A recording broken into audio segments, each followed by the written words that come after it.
Hi one and all, this is Steven from Aero Branch. Today I am here about chemistry concept video. Let's go into the topic. Topic is about groundwater treatment. Groundwater treatment is a process that is used to treat polluted groundwater by removing the pollutants or converting them into harmless products. Groundwater is water present below the ground surface that saturates the pore space in the subsurface. Globally, between 25% and 40% of the world's drinking water is drawn from boreholes and dug wells. Groundwater is also used by farmers to irrigate crops and by industries to produce everyday goods.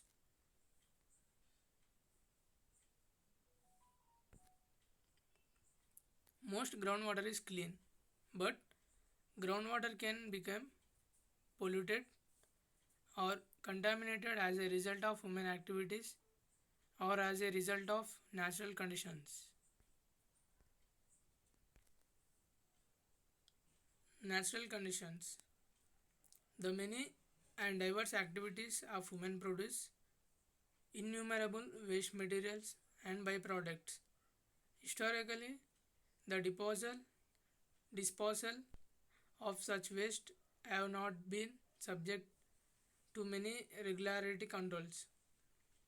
Consequently, waste materials have often been disposed of or stored on land surfaces where they percolate into the underlying groundwater. As a result, the contaminated groundwater is unsuitable for use.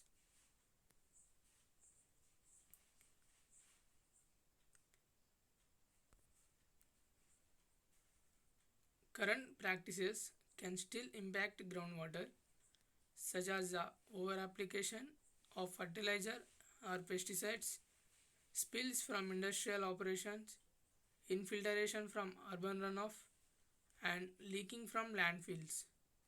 Using contaminated groundwater causes hazards to public health through poisoning or spread of disease, and the practice of groundwater has been developed to address these issues.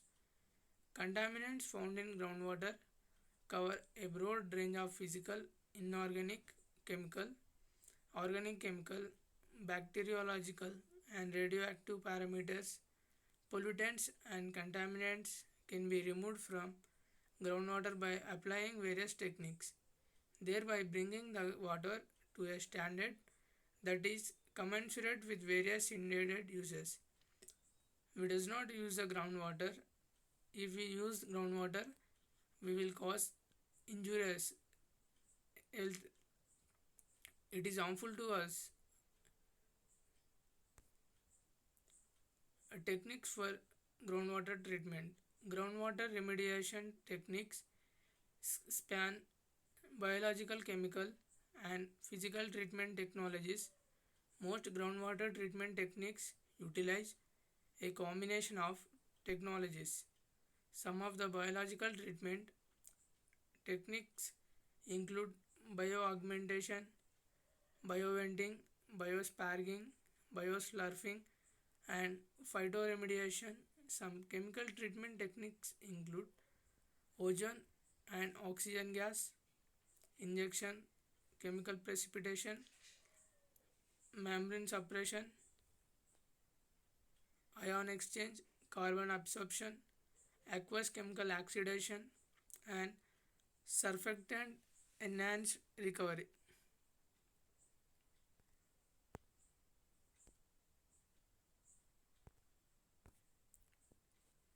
And next, biological treatment techniques, technologies, bioaugmentation. If a treatability study shows no degradation over an extended lab period before significant degradation is achieved in contamination contained in the groundwater, then inoculation with strains known to be capable of degrading the contaminants may be helpful. This process increases the reactive enzyme concentration within the bioremediation system and subsequently may increase contaminant degradation rates over the non-augmentation rates, at least initially after inoculation.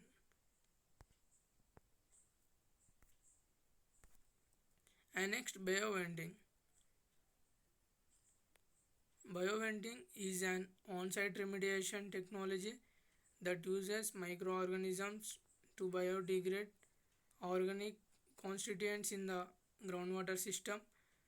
Biovending enhances the activity of indigenous bacteria and archaea and stimulates the nature in situ biodegradation of hydrocarbons by inducing air or oxygen flow into the unsaturated zone and if necessary by adding nutrients.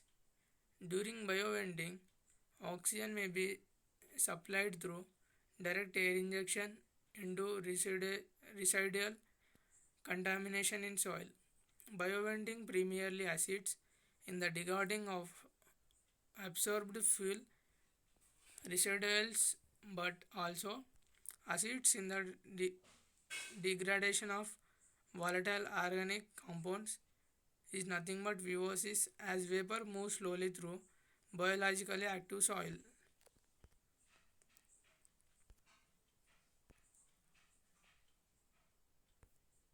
And next, biosparging.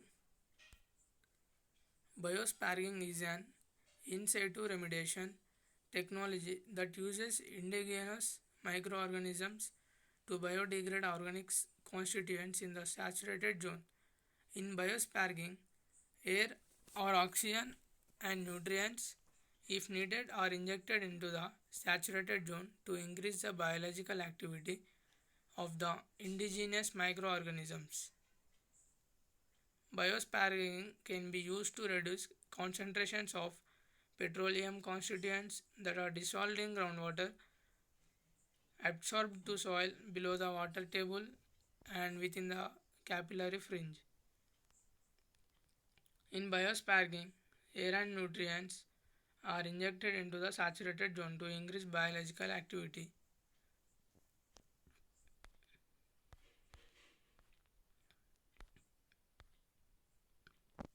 And next, bioslurping. Bioslurping is nothing but combines elements of biovending and vacuum enhanced pumping of free product that is lighter than water. Light non aqueous phase liquid or LNAPL to recover free product from the groundwater and soil and to bioremediate soils. The biosulfur system uses a slurp tube that extended into the free product layer much like a straw in a glass. Draw liquid. The pump draw liquids including free product and soil gas up the tube in the same process stream. Pumping lifts NaPls such as oil off the top of the water table and from the capillary fringe, an area just above the saturated zone where water is held in place by capillary forces. The LNaPl is brought to the surface where it is separated from water and air. The biological processes in the term bioslurping refer to aerobic biological degrading of the hydrocarbons when air is introduced in the unsaturated zone contaminated soil.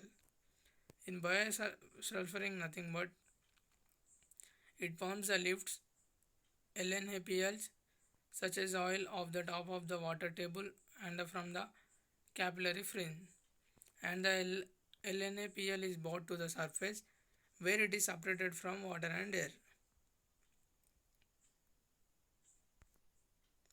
And next, phyto treatment. In the phyto treatment process, certain plants and trees are planted whose roots absorb contaminants from groundwater over time. This process can be carried out in areas where the roots can tape the groundwater. Few examples of plants that are used in this process are Chinese ladder fan Petris vittata, also known as a brake fan, is a highly efficient accumulator of arsenic. Genetically altered cottonwood trees are good absorber of mercury, and transgenic Indian mustard plants soak up selenium well.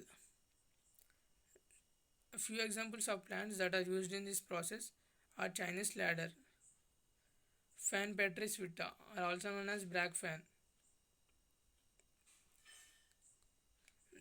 And the process is carried out in areas like roots tap the groundwater.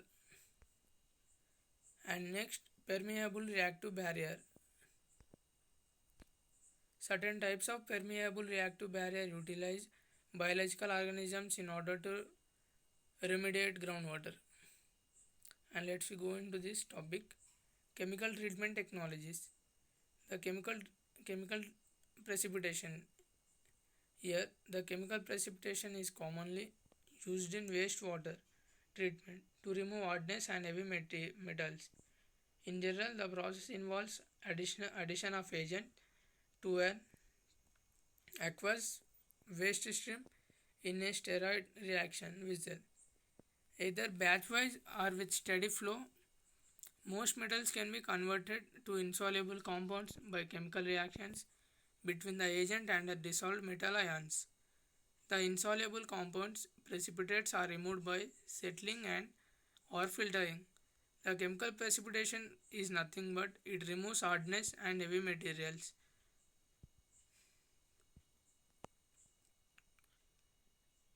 The insoluble components are also removed and settling and or filtering. Ion exchange. Ion exchange is nothing but for ground remediation is virtually always carried out by passing the water downward under process through a fixed bed of granule medium, either cation exchange media and anion exchange media or spherical beads. Cations are displayed by certain cations from the solutions, and ions are displaced by certain anions from the solutions. Ion exchange media most often used for remediation or zeolites, both natural and synthetic designs.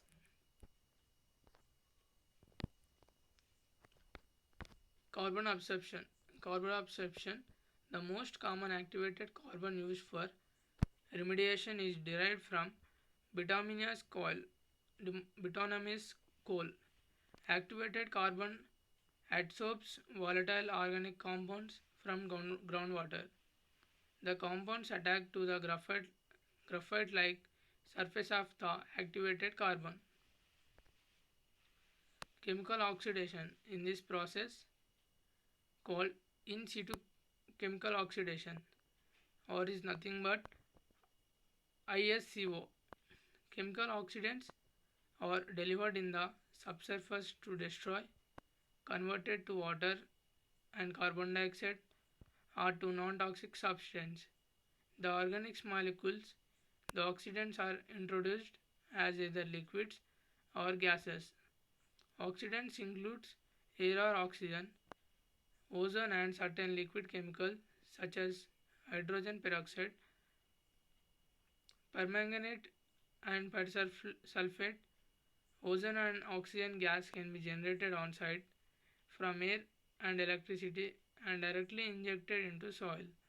And groundwater contamination, the process has the potential to oxidize and or enhance naturally occurring aerobic degradation.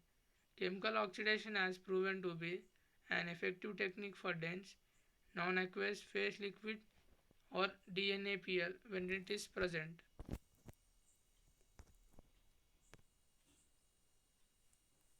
In this chemical oxidation, the process has the potential oxidation and enhance naturally occurring aerobic degradation. And chemical oxidation has proven the effective technique of dense non-aqueous phase liquid is nothing but DNAPL when it is present. And next, we will go into the surfactant enhanced recovery. Surfactant enhanced recovery increases the mobility and solubility of the contaminants absorbed to the saturated soil. Matrix are present as dense, non-aqueous phase liquid. Surfactant enhanced recovery injects surfactants, surfact active agents that are primary ingredient in soap and detergent, into contaminated groundwater. A typical system uses an extraction pump to remove groundwater downstream from the injection point. The extracted groundwater is treated above ground to separate the injected surfactants from the contaminants and groundwater. Surfactants enhance recovery, inject surfactants and active agents that primary ingredients in soap and into contaminated groundwater. It removes groundwater downstream from the injection point, and groundwater is treated above ground to separate the injected surfactants from the contaminants of groundwater. Once the surfactants have separated from the groundwater, they are reused.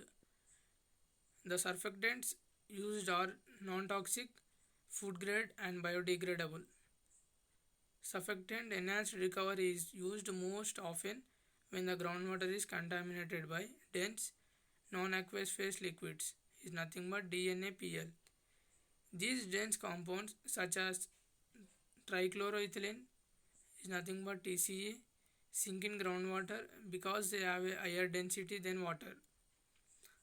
They then act as a continuous source for contaminant plumes that can stretch for miles within an aquifer. These compounds may biodegrade very slowly. They are commonly found in the vicinity of the original spill or leak where capillary force have trapped them.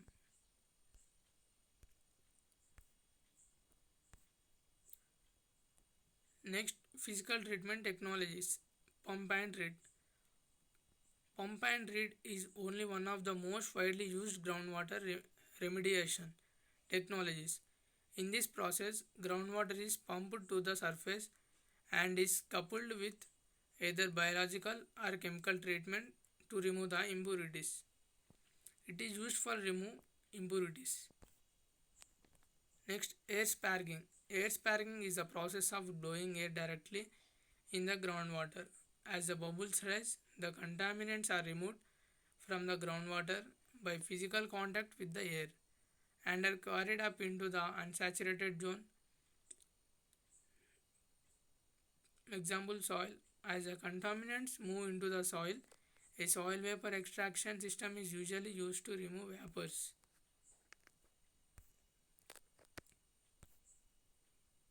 Dual phase vacuum extraction. Dual phase vacuum extraction is nothing but DPVE, also known as multi-phase extraction, is a technology that uses a high vacuum system to remove both contaminated groundwater and soil vapor. In DPVE system, a high vacuum extraction well is installed with its screened section in the zone of contaminated soils and groundwater. Fluid or vapor extraction systems depress the water table and water flows faster to the extraction well. DPV removes contaminants from above and below the water table as the water table around the well is lowered from pumping and saturated soil is exposed.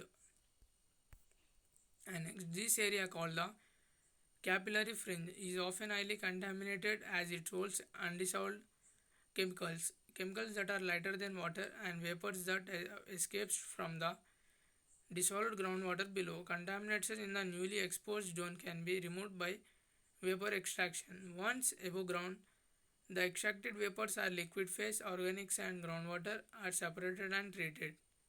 Use the dual phase vacuum extraction with these technologies can shorten the cleanup time at a site because the capillary fringe is often the most contaminated area.